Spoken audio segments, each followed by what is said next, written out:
샬롬 류선생의 구속사 천국열차 유도순 목사님의 신구약 성경 파노라마를 낭독하는 시간입니다. 지금은 욥기 파노라마, 욥기서 파노라마의 서론입니다. 머릿말과 요약 파노라마. 머릿말. 어느 시대나 욥과 같은 환난과 시련을 당하는 형제들은 있기 마련입니다. 그들을 위한 위로와 격려와 소망이 무엇인가? 복음 외에 다른 해답이 없습니다.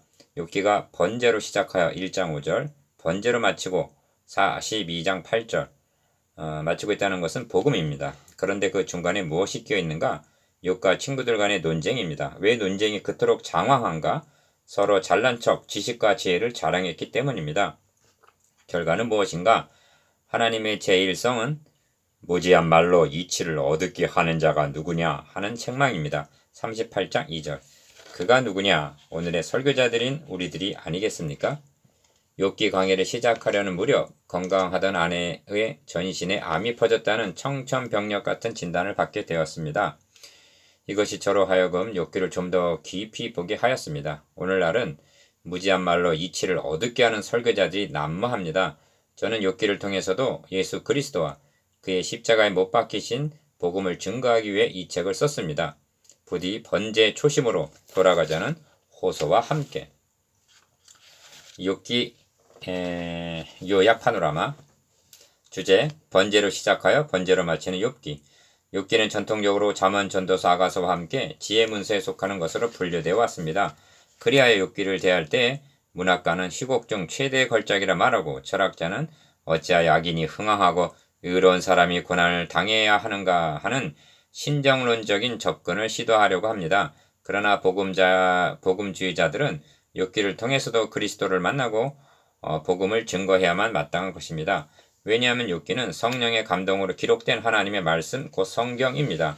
그리고 성경의 기록 목적은 그리스도를 증거하는 데 있기 때문입니다. 요한복음 5장 39절. 그러므로 욥기에 있어서 사활적으로 중요한 요점은 욥기가 번제로 시작하여 1장 5절, 번제로 마치고 있다는 점입니다. 42장 8절. 그리고 성경이 말씀하는 번제, 다시 말하면 생축을 잡아 하나님께 제사 드리는 것은 모두가 그리스도께 드려주실 대속 제물에 대한 그림자라는 점입니다. 이를 떠나서 드리는 제사란 돼지 머리를 놓고 우상을 숭배하는 것이나 이사야서 66장 3절 다를 바가 없다고 말씀합니다. 그러므로 1장의 번제는 하나님을 경외하는 욥의 믿음이 무엇에 근거한 믿음인가를 말해주고 있고 마지막 장에 이르러서 너희를 위하여 번제를 드리라 하신 번제는 우리의 죄와 허물이 무엇에 의해서만이 해결함을 받을 수 있는가를 말씀해주고 있는 것입니다. 그러므로 욥기서뿐만이 아니라 구약성경을 바르게 이해하는 데는 제사 제도에 대한 바른 인식이 선행이 되어야만 합니다. 하나님은 말씀하십니다. 내가 너의 집에서 숫소나 너의 우리에서 수염소를 취하지 아니하리니 이는 살림의 짐승들과 천산의 생축이 다 내 것이며 산의 새들도 나의 아는 것이며 들의 짐승도 내 것이미로다. 내가 가령 주려도 너에게 이르지 않을 것은 세계와 거기 충만한 것이 내 것이미로다. 내가 숫소의 고기를 먹으며 염소의 피를 마시겠느냐 하십니다. 시편 50편 9절에서 13절.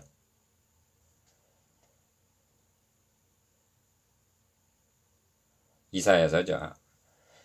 창조주 하나님께서 우상에게 하듯 짐승으로 제사 드리는 것을 받으신단 말인가? 그런데 욥기를 다룰 때 번제로 시작하여 번제로 마치고 있다는 이 점에 무감각하고 간과해버리는 것을 본다는 것은 심히 안타깝고 답답한 일입니다. 그 원인은 그만큼 복음을 상실해가고 있다는 증거입니다. 그러므로 좀 더 설명을 드려야만 하겠습니다. 성경에 처음 등장하는 번제는 아벨이 양의 첫 새끼로 드린 제사입니다. 여호와께서 아벨과 그 제물을 연락하셨다고 말씀합니다. 창세기 4장 4절.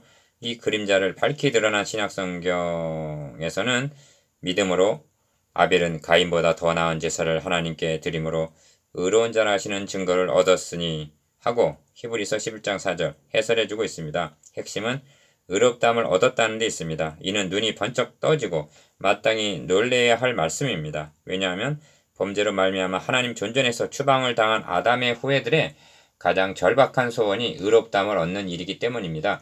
왜냐하면 의롭다함을 얻어야만 의로우신 하나님께로 돌아갈 수가 있기 때문입니다. 그런데 욥기가 번제로 시작하여 번제로 마치고 있다는 것은 무엇을 말해주고 있는가? 욥도 자기의 의가 아니라 번제를 통하여 의롭다함을 받음으로 하나님과 교제를 유지하고 있었다는 것이 됩니다. 번제를 시작하여 번제로 마치고 있는 욥기는 그 중간에 친구들과의 논쟁이 끼어있는 구도임을 유념해야만 합니다. 이런 구도는 신구약 성경 전체의 구도와 일치합니다. 하나님은 먼저 원복음을 주셨습니다. 그리고 신약 성경에서 복음이 나타난 것입니다. 그리고 복음과 복음 그 중간에 율법이 주어진 것입니다. 왜 이렇게 하셨는가? 구약 성경에는 두 줄기가 흘러 내려오고 있는데 하나는 죄의 줄기요 다른 하나는 여자의 후손의 줄기입니다. 율법을 통해서 자력권의 불가능성을 깨닫고 구속주 되시는 그리스도만을 대만케 하시기 위해서입니다. 욥기도 이런 구도라는 말씀입니다. 앞에서 지적한 대로 욥기가 번제 복음으로 시작하여 번제 복음으로 마치고 있는데 그 중간에 하나님 앞에서 서로 잘났다고 논쟁하는 율법이 끼어 있다는 것입니다. 그랬던 그들이 어떻게 자신들의 잘못을 깨닫고 무엇에 의하여 하나님과 바른 관계를 유지하게 되는가? 그리고 욥의 문제가 무엇에 의해 회복되는가를 주목해 보시기를 바랍니다.